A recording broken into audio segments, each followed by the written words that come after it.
गेल्या 6 वर्षापूर्वी माननीय आमदार मंगेश कुडाळकर साहेबांची ही मागणी आज पूर्ण या नागरिकांसाठी झालेली आहे। याबद्दल मला देखील समाधान आहे। मी माढा प्राधिकरणाचा अध्यक्ष असताना त्याला 8-8.5 कोटी रुपये मंजूर केले होते। या इमारतीचं भूमिपूजन देखील माझ्या हस्तेच झालं होतं।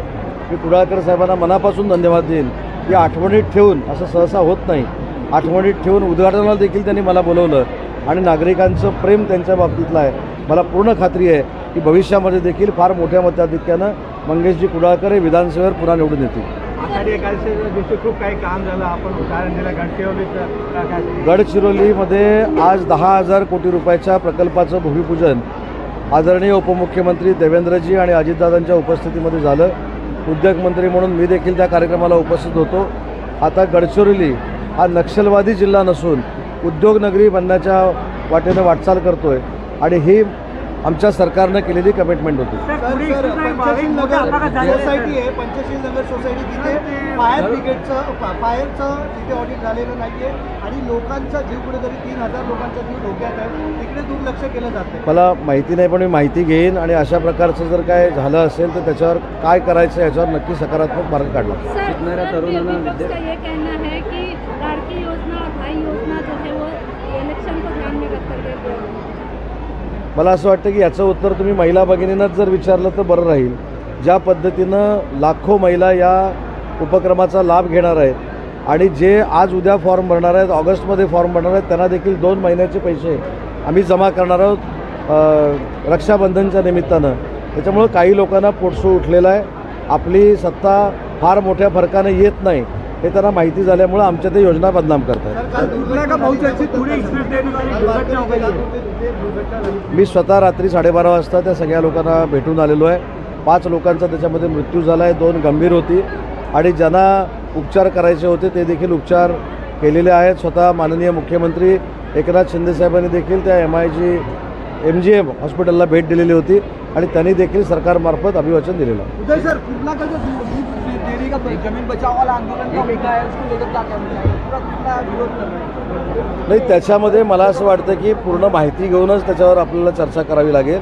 मंगेश कुडाळकर साहेबांची देखील त्याच्याबद्दलची काही मतं आहेत ती मुख्यमंत्र्यांकडे आम्ही मांडणार आहोत। स्टायपेंड देण्यात आलेलं आहे। आज या ठिकाणी मला खरोखरच अभिमान वाटतो आहे की माझ्या मतदारसंघामध्ये टिळकनगर विभागामध्ये आणि गेल्या अनेक वर्षांपासूनची दुरावस्थेमध्ये ही समाज मंदिर होतं आणि अनेक नागरिकांची मागणी होती की या ठिकाणी चांगलं समाज मंदिराचं नूतनीकरण झालं पाहिजे आणि त्या अनुषंगाने त्यावेळेचे म्हाडाचे अध्यक्ष आपले उदय सामंत साहेब यांनी पहिल्याच बैठकीमध्ये हा निधी मंजूर केला आणि त्यानंतर लागलीच्या कामाला सुरुवात झाली आणि जवळजवळ आपण बघितलं असेल तर तळमजला अधिक 2 मजले ग्राउंड+2 अशा प्रकारची दिमागदार वास्तू या टिळकनगरमध्ये उभी राहिलेली आहे।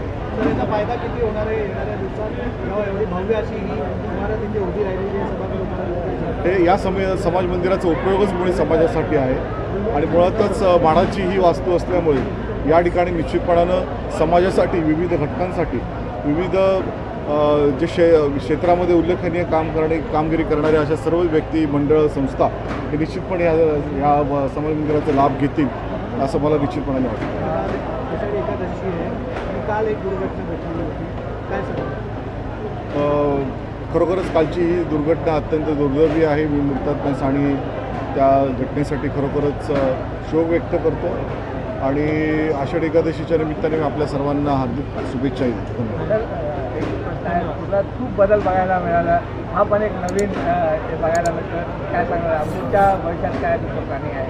अजूनही बऱ्याचशा संकल्पना आहेत, बरेच संकल्प या ठिकाणी केलेले आहेत आणि त्या अनुषंगाने निश्चितपणाने पुढची माझी वाटचाल कार्यवाही सुरू आहे। त्यापैकी एक कुर्ला स्टेशनला आपण एक सॅटिस प्रकल्प उभारतो ठाण्याच्या धर्तीवरती आणि त्यामध्ये कुर्ला स्टेशन पूर्वेला जे बस स्टेशन आहे त्या ठिकाणी सुद्धा आपण खाली ग्राउंड फ्लोअरला रिक्षा, टॅक्सी यांचं पार्किंग असेल, पहिल्या मजल्यावरती बस डेपो असेल आणि सेकंड फ्लोअरला प्रायव्हेट पार्किंग असेल, अशा प्रकारचा अद्ययावत सॅटिस प्रकल्प उभारतो आहे। आपण ईस्टर्न एक्सप्रेस हायवेला बघितलं असेल तर आपण प्रियदर्शनी सर्कल या ठिकाणी U-टर्न नसल्यामुळे तिथे बऱ्याच नागरिकांना कुर्ला इथे जाऊन U-टर्न करावं लागतं आणि त्याच्यामुळे त्या ठिकाणी सुद्धा उड्डाणपुलाची मंजुरी झालेली आहे, त्याचं टेंडरही निघालेलं आहे आणि गणपतीच्या आधी त्याचं भूमिपूजन या ठिकाणी लवकरात लवकर होईल। त्याचप्रमाणे चुनावटी फाटकामध्ये सुद्धा उड्डाणपुलाची प्रस्तावित उड्डाणपूल आहे तर ते सुद्धा अंतिम टप्प्यामध्ये आहे. त्याचं सुद्धा लवकरात लवकर भूमिपूजन करून तेही काम लवकरात लवकर पूर्ण करून आपल्या सर्वच नागरिकांना ते उपलब्ध करून द्यायचा मार्ग असतो. आगीची घटना नेहमीच घडत असते. अशामध्ये पंचशील सोसायटीमध्ये 3000 कुटुंब राहतात. तिथे फायरची कुठलीही सुविधा नाही आहे. अनेक दिवस पत्रव्यवहार करून सुद्धाही लोक भीतीच्या वातावरणात, लहान मुलं तिथे कुठेतरी लिफ्टमध्ये अडकतात, लिफ्ट बंद असते, अनेक अशी तक्रारी आहे, पण कुणीही लक्ष देत नाही. काय कारण आहे? आणि आज सोबत आपण स्वतः इथे आलेले होते, कसं आपण त्याचा पाठपुरावा करतो? तर या बाबतीत निश्चितपणाने पंचशील नगर वसाहत जी आहे आणि ती SRS स्कीममधून ती ह्या इमारती बांधलेल्या आहेत, तर निश्चितपणानं मी CEO साहेबांकडे निश्चितपणे अर्ज देईन आणि लवकरात लवकर त्या ठिकाणी पंचशील नगरमध्ये अद्ययावत अशी फायर स्टेशन उभारलं जाईल.